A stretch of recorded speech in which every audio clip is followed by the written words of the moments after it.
Graça e paz, amados, amém? Feliz por estar na casa do Senhor. Abra sua Bíblia comigo, livro de Mateus, capítulo de número 5.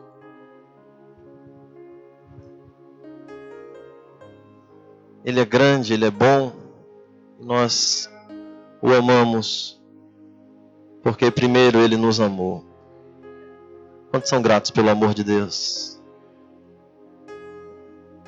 Mateus capítulo número 5. Nós vamos falar. E aí nessas felizes coincidências, como alguns chamam, o pastor Gilberto já fez a introdução hoje pela manhã da mensagem. Irmãos, creiam em Deus, a gente não combina nada não, viu? Ele postou o tema da escola bíblica e eu, na sequência, postei o tema da mensagem, mas nós não sabíamos nenhum outro conteúdo da mensagem, né? Mas nós vamos falar hoje sobre vós sois a luz do mundo. E eu quero tomar como base dessa mensagem uma provocação para a minha vida e para a sua vida. Resplandeça. Você pode dizer isso para o seu irmão que está do seu lado? Resplandeça. Vamos ler a palavra. Mateus 5, versículo de número 14. Diz: vós sois a luz do mundo. Não se pode esconder a cidade edificada sobre o monte, nem se acende uma candeia para colocá-la debaixo do alqueire, mas no velador, e ilumina a todos os que se encontram na casa.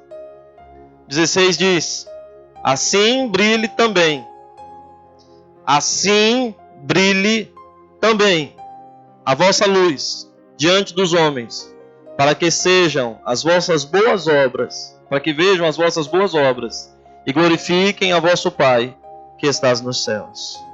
Pai, nós te louvamos, te bendizemos por tudo que já foi feito até aqui. Te bendizemos porque o Teu Espírito, Senhor, Ele é a liga, a seiva que permeia as nossas vidas. E na vida de todos os ministros e da igreja testifica a comunhão. E o Espírito do Senhor nos faz entender, Senhor, que estamos sendo conduzidos por Ti para a Tua glória e para o Teu louvor.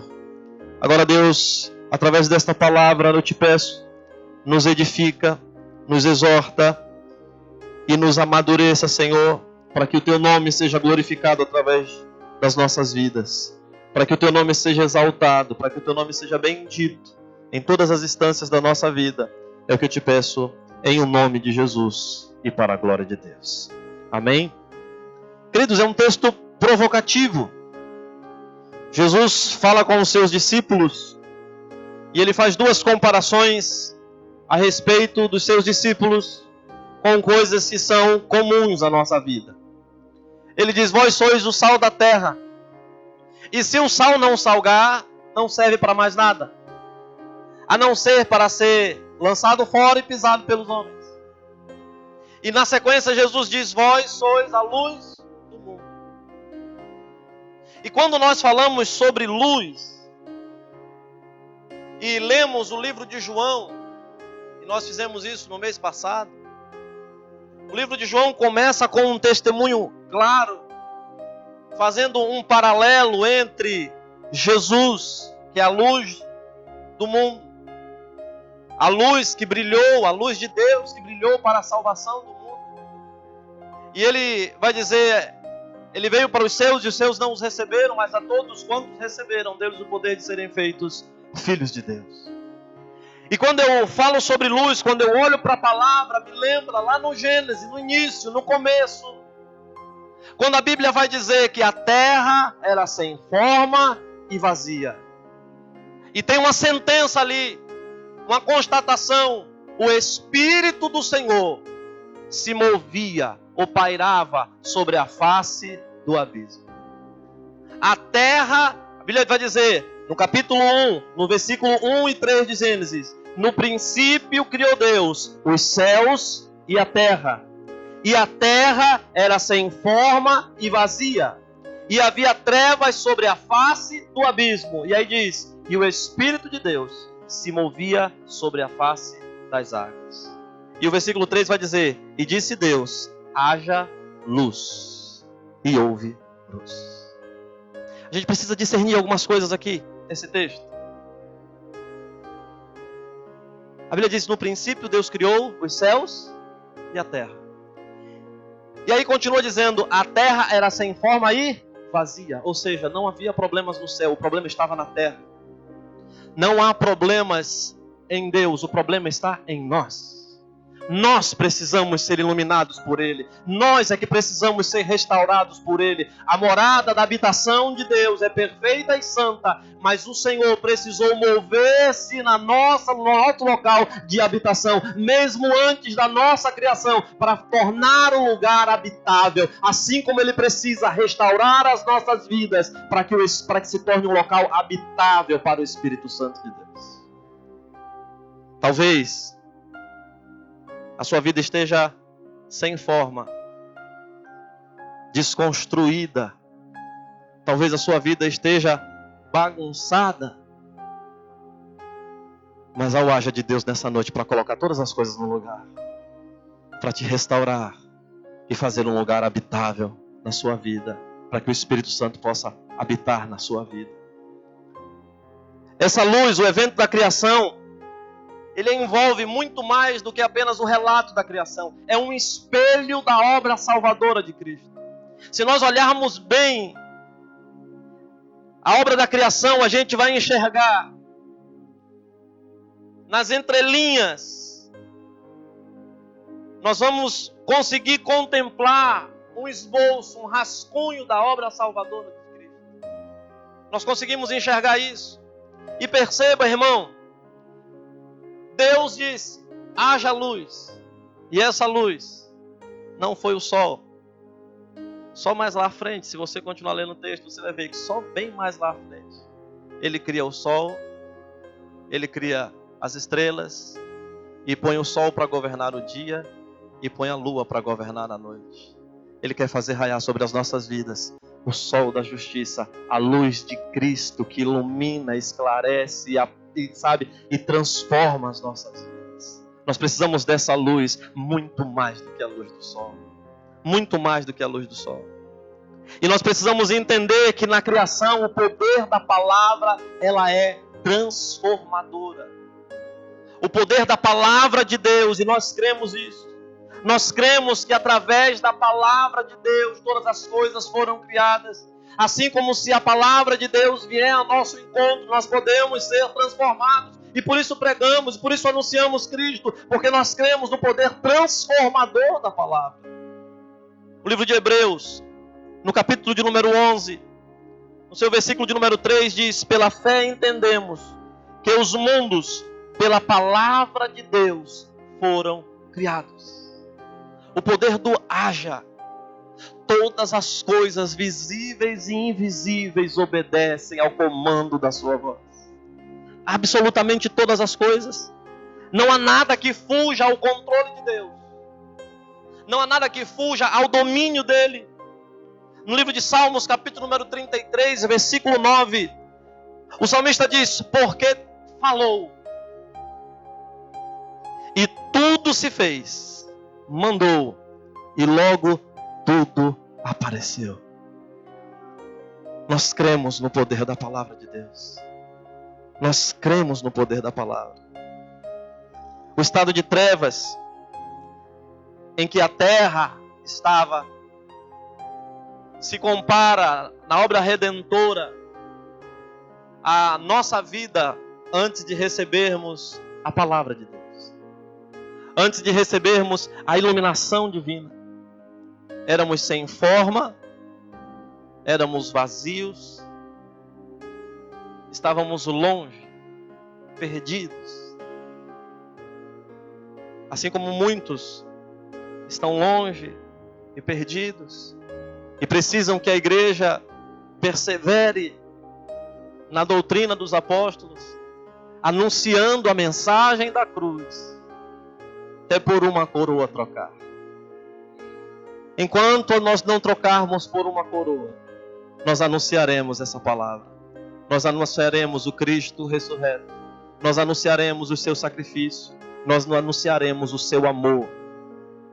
Enquanto não trocarmos a nossa cruz por essa coroa, nós vamos pregar esse evangelho. O livro de João, capítulo de número 16, no versículo 8, diz: e quando ele, o Consolador, o Espírito Santo, quando ele vier, vos convencerá, ou convencerá o mundo do pecado e da justiça e do juízo. Vamos fazer um paralelo com a obra da criação. O mundo, a terra estava sem forma e vazia, mas havia uma ação do Espírito Santo sobre a face das águas.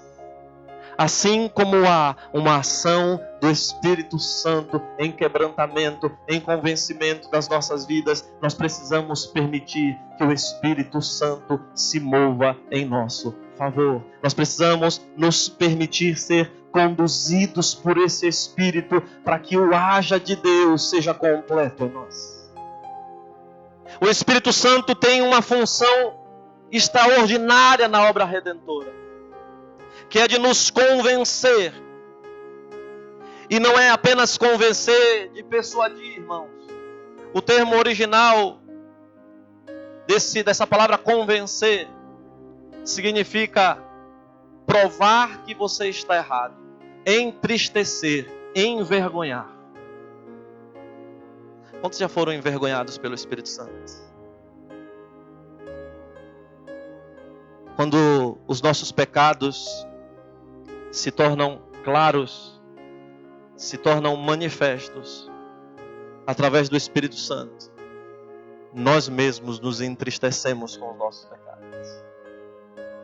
E nós precisamos passar por esse processo para que possamos confessá-los e buscar em Cristo o perdão. E o Espírito Santo é o agente que nos mostra isso. Quando o profeta chega diante do Senhor, o profeta Isaías, ele vê a sua glória e ele diz: ai de mim. O Espírito Santo quer nos mostrar a glória de Deus, para que quando você olhe para a glória de Deus e olhe para dentro de você, você possa dizer: ai de mim que sou homem impuro, ai de mim por causa dos meus pecados, ai de mim por causa das trevas que habitam em mim, ai de mim por causa da escuridão que habita em mim. E logo na sequência o Espírito Santo nos lembra do juízo de Deus aplicado em Cristo na cruz e nos mostra que o preço foi pago e você pode acessar a presença de Deus com a garantia através do sangue. A ação do Espírito Santo é uma ação fundamental para que nós possamos ser iluminados por Ele. É pelo haja de Deus que nós somos iluminados. E o apóstolo Paulo, em 2 Coríntios, capítulo número 4, no versículo de número 6, ele declara: porque Deus, que disse que das trevas resplandeça a luz, é quem resplandeceu em nossos corações para a iluminação do conhecimento da glória de Deus na face de Jesus Cristo. O apóstolo Paulo entendeu isso e fez esse paralelo entre a criação, os fundamentos criados e a iluminação da palavra. É pelo haja de Deus que nós somos iluminados. Deus diz: das trevas resplandeça a luz, assim como Ele traz através do seu Espírito para nós nessa noite. Se porventura houver trevas em nossos corações, o Senhor deseja pôr luz nessas trevas. E queridos, as trevas não podem prevalecer contra a luz. As trevas não prevalecem. E Cristo, Ele é a manifestação do haja de Deus. Ele é a manifestação de Deus para nós. Como eu disse, no livro de João, no capítulo de número 1, vamos ler o versículo de 1 a 5. Abra sua Bíblia comigo.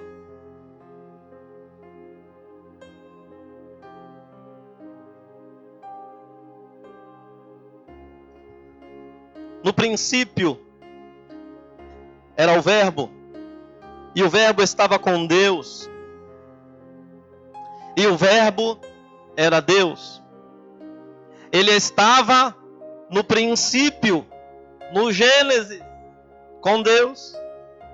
Todas as coisas, não foram algumas, foram todas as coisas, foram feitas por intermédio dele.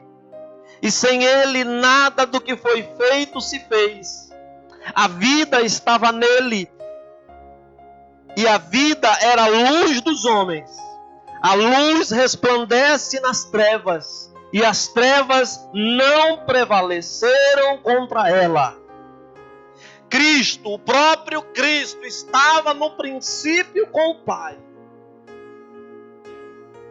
Eu não sei se você conseguiu entender o mistério de quando Jesus abre a boca e diz para o discípulo: vós sois a luz do mundo. Esse mesmo Cristo que estava no princípio, que criou todas as coisas, e sem ele nada do que se fez teria sido feito.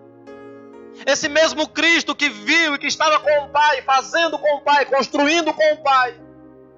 A palavra, o verbo, o haja de Deus. Esse mesmo Cristo olha para os seus discípulos e diz: vós sois a luz do mundo. Há um papel fundamental, queridos.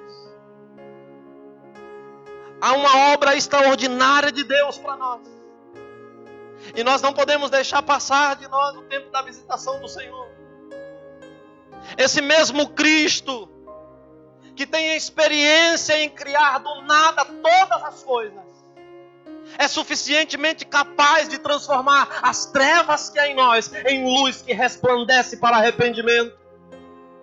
Esse mesmo Cristo que estava desde o princípio e tem experiência para transformar o mais vil pecador e torná-lo arrependimento. Nós cremos nisso. Nós cremos por experiência própria. Quem nós éramos? Quem nós éramos? Ou eu posso dizer, quem nós somos longe dele? No que tornaremos se nós nos distanciarmos dele? Será que porventura não pode acontecer conosco o que aconteceu com Nabucodonosor? Será que não pode acontecer conosco de talvez se abandonarmos o Senhor e perdermos a graça que há em nós? O que será de nós? O que será de nós, irmãos? E a palavra do Senhor em encorajamento para as nossas vidas nessa noite é: vós sois a luz do mundo. E não se pode esconder uma cidade edificada sobre os montes. A igreja está edificada sobre uma pedra. E essa pedra é o próprio Cristo. A pedra que os construtores rejeitaram. Essa veio se tornar a pedra angular, a pedra principal, e ele tem toda a autoridade. Portanto, todo aquele que está edificado em Cristo também tem autoridade. Se você está edificado em Cristo, você não pode se esconder. Não há como não dar testemunho se você está edificado nele. Não há como resplandecer, não tem como não resplandecer se você estiver edificado nele. O que Jesus estava dizendo para os seus discípulos e diz para nós nessa noite é que não tem como viver um evangelho como um soldado camuflado, escondido, como um camaleão. Quantos já viram um camaleão? Alguns irmãos, alguns poucos. Ele se camufla em meio às folhas para se esconder dos predadores. Ei, você não precisa se camuflar. Você tem autoridade e poder de Deus para vencer os inimigos. Você tem autoridade e poder de Deus para vencer as tribulações. A sua luz deve resplandecer. Jesus diz aos seus discípulos: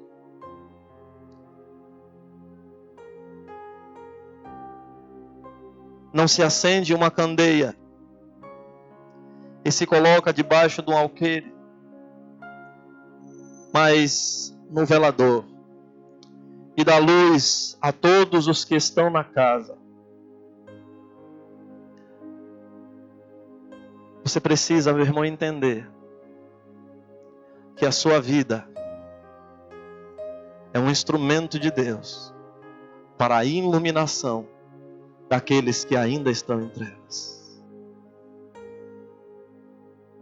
Será que a nossa vida tem sido essa candeia suspensa, estendida, elevada, em evidência, não para a glória própria, mas para a iluminação daqueles que estão em trevas? E aí existem algumas razões. A gente precisa entender o mecanismo de uma lamparina. Quem já teve candeeiro em casa, diga glória. Eita! A turma de 20, eu não vou revelar a minha idade, né? Não vou revelar a minha idade.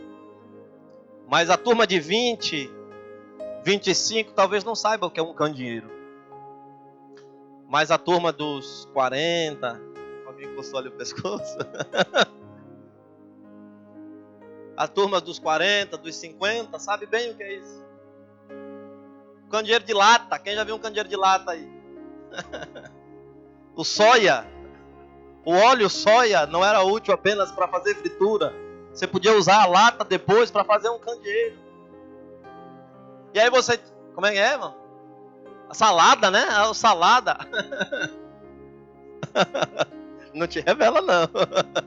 Eu te dei a oportunidade de ficar quieto.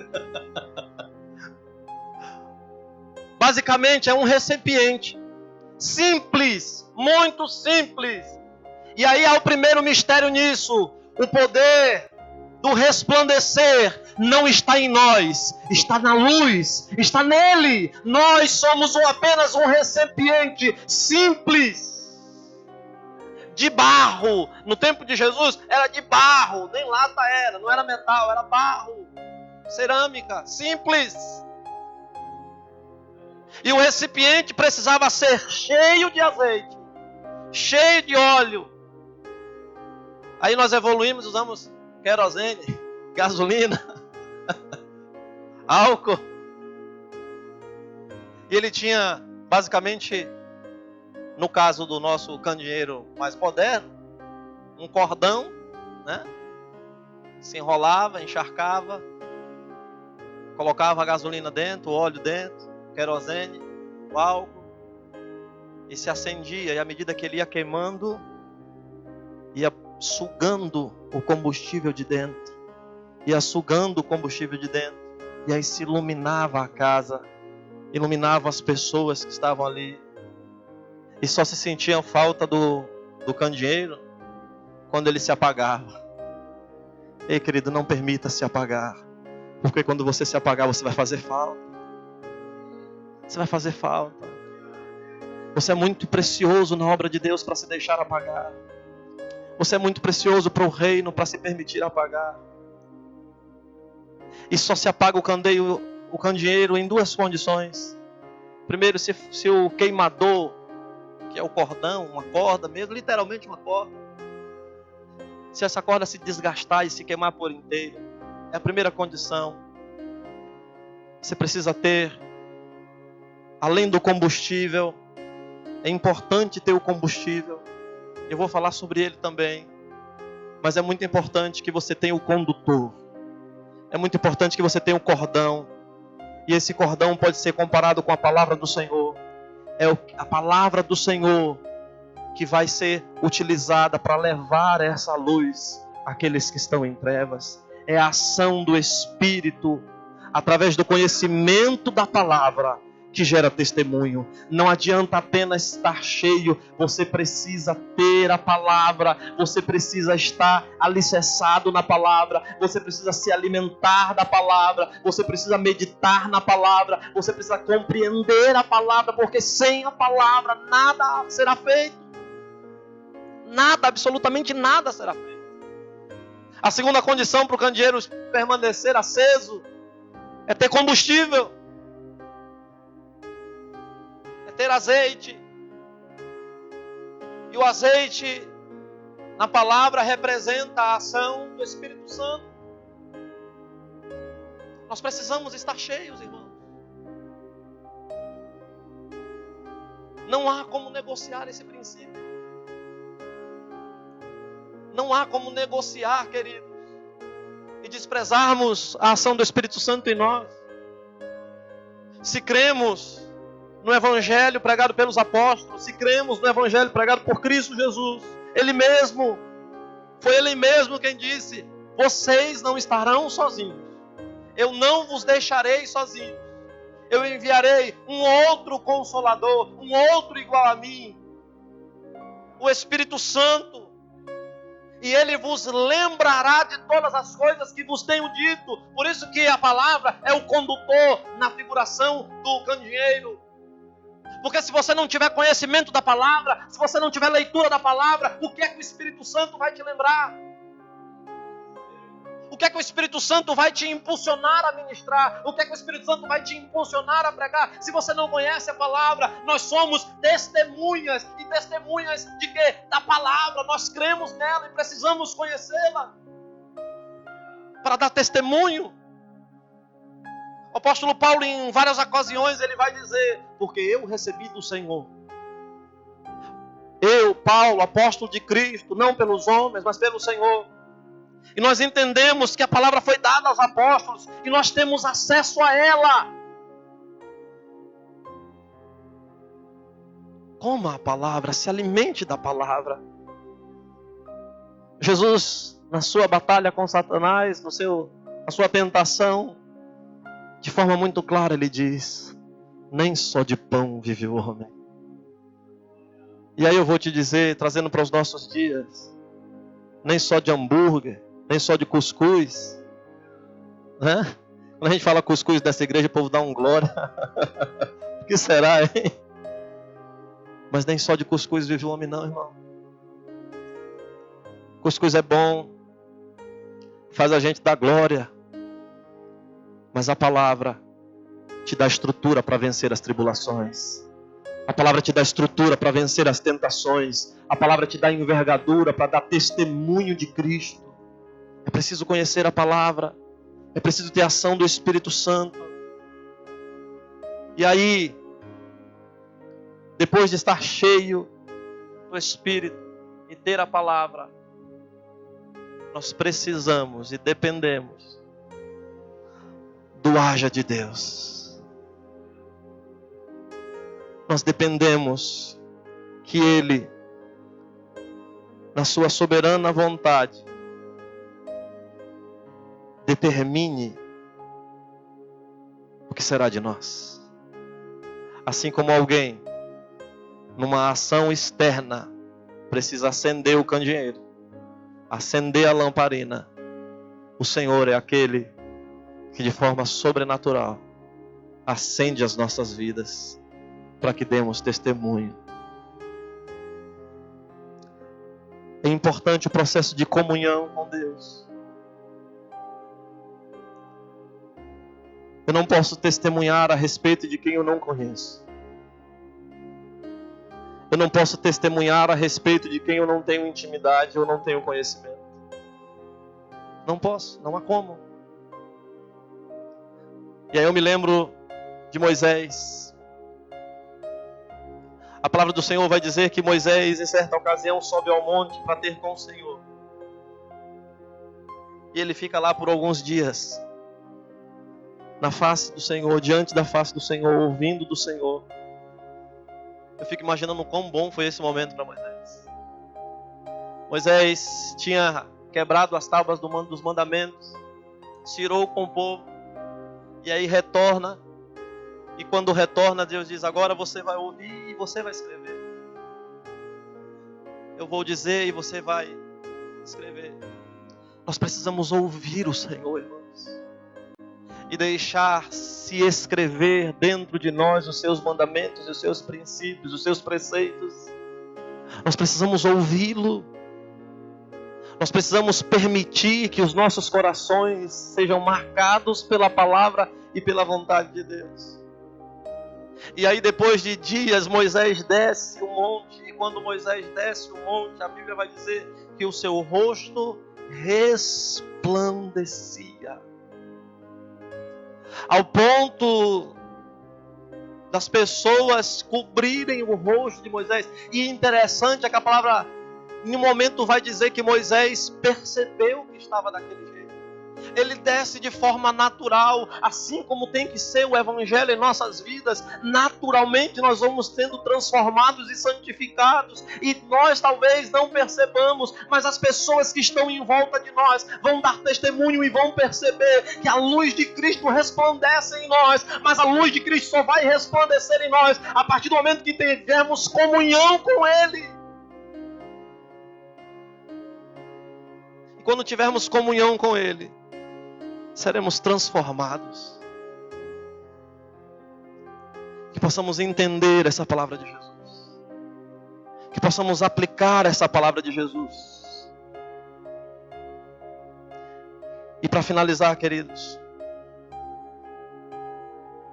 o verdadeiro cristão, para o verdadeiro cristão, ser luz não é uma opção. Não é uma opção ser luz. Para o verdadeiro cristão, ser luz é um mandamento. É uma ordenança do Senhor. Vós sois, no imperativo, vós sois a luz do mundo.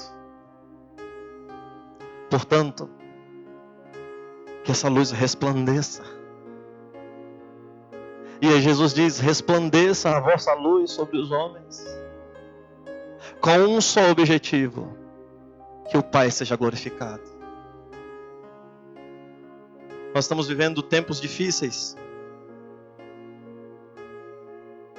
Nós estamos vivendo tempos onde a igreja e os crentes estão sendo desacreditados por causa da falta de testemunho. O Evangelho está sendo envergonhado por muitos, por causa da falta de temor, por causa da falta de reverência à palavra do Senhor. E quando eu falo reverência, eu não estou falando de usos e costumes. Eu estou falando de temor e tremor à presença de Deus e à palavra de Deus e aos mandamentos do Senhor. Que nessa noite essa palavra possa encontrar os nossos corações. E que ao encontrar os nossos corações, nós possamos ter atitudes de arrependimento. Atitudes de buscar corrigir em nós aquilo que tem ofuscado o brilho da glória de Deus. Aquilo que tem ofuscado a presença de Deus em nós. Seja na nossa casa, como diz o pastor Gilberto, o primeiro ambiente onde você deve demonstrar a glória de Deus. A sua casa. Você precisa ser luz lá. As pessoas que estão lá, que não são crentes, e mesmo as que são crentes, precisam de você.